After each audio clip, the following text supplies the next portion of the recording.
你是不是跟我一样会打呼？根据统计啊，每5位成人就有1位会打呼。如果你也是会打呼的人，那今天的主题非常适合你。在今天的主题开始前呢，想要先让大家了解是什么样的原因造成打呼的。那我们上网查一下，其中最常见的原因是人体在睡眠的时候啊，全身的肌肉都会放松。那当然，呼吸道的肌肉也不例外。所以在你睡着的时候啊，你的软腭啊跟你的舌根就会处于放松的状态。那一旦放松之后啊，它就会塌陷，所以就造成了呼吸道空间变小。你在呼吸的时候啊，你的气流冲击到你的软组织，那就会造成打呼的声音。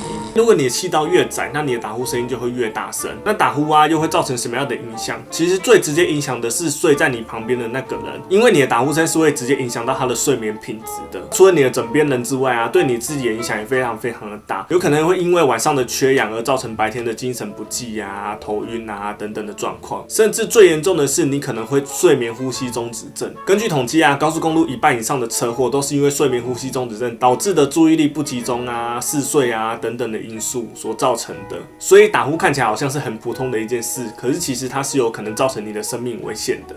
了解完打呼的原理跟会造成什么样的影响，就可以进入今天的主题了。那今天的主题就是这个止鼾舌套。那它不是一个业配，纯粹只是因为我自己也有打呼，然后觉得非常的有用，所以想要跟大家分享。它的原理非常非常的简单，它就用这个舌套把你舌头吸住，所以在你晚上睡觉的时候，你的舌根就不会往后塌陷。那不会往后塌陷，你就不会造成打呼了。那我示范一次给大家看好了。其实它就是这样。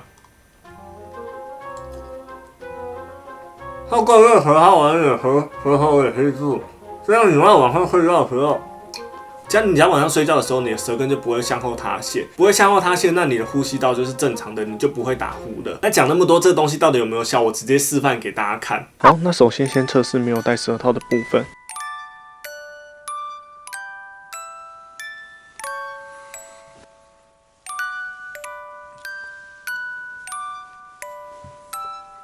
为了避免浪费时间，所以我们直接跳到深度睡眠的部分。大家可以仔细听，这是我平常睡觉打呼的声音。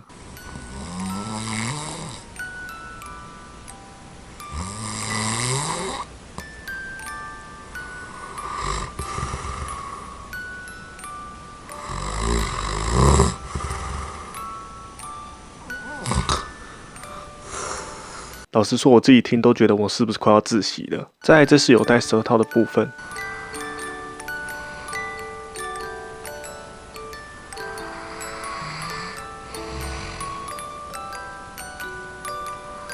同样都是深度睡眠，但是有戴舌套的时候，几乎是没有打呼的声音的，只剩下比较大声的呼吸声。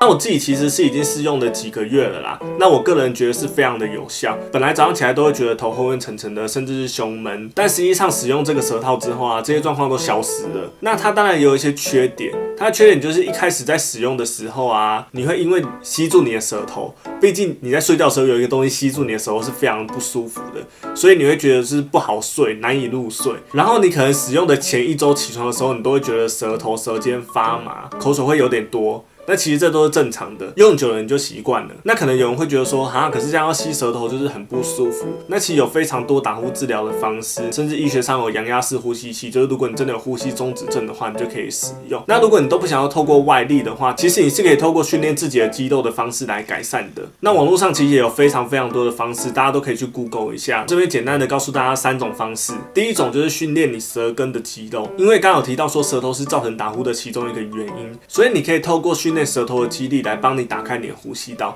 那怎么做呢？其实非常的简单，你只需要把你的舌头往外伸，然后伸到最紧致、最极致，持续15秒的时间，一天大概20次吧。如果你做完之后能感觉到你的舌根有伸展肌肉舒适的感觉的话，那就是对的了。第二种方式啊，就是下颚跟颈部的训练。下颚的训练也很简单，它的做法就是先微微的抬头，然后把你的下颚尽量的往外伸，去超过你的上颚，持续10秒，一天大概做10次就可以了。那第3个方式啊，是训练你的喉咙，很简单，你就只需要多唱歌就可以了。唱歌是目前知道改善打呼最好的方式之一的。唱歌可以放松心情，也可以训练你的咽喉肌肉，这样你就可以增加呼吸道的流畅度。同样，你还是可以增强舌头及下颚的肌力，就可以避免因呼吸道阻塞而打呼了。所以我讲那么多，打呼其实是真的对人体非常不好的一件事情。如果知道自己会打呼的人啊，可以尽量去想办法的改善打呼。稍微改善之后啊，你就会发现你早上起床的时候啊，精神会变得比较好。好，那今天影片就到这边哦。如果你喜欢这支影片的话，就在下方帮我点个喜欢，也可以分享给你会打呼的朋友。如果你是第一次看我影片的人呢，记得在右下角按下订阅加铃铛，这样你就可以持续收看我新的影片了。那我们下次见，拜拜。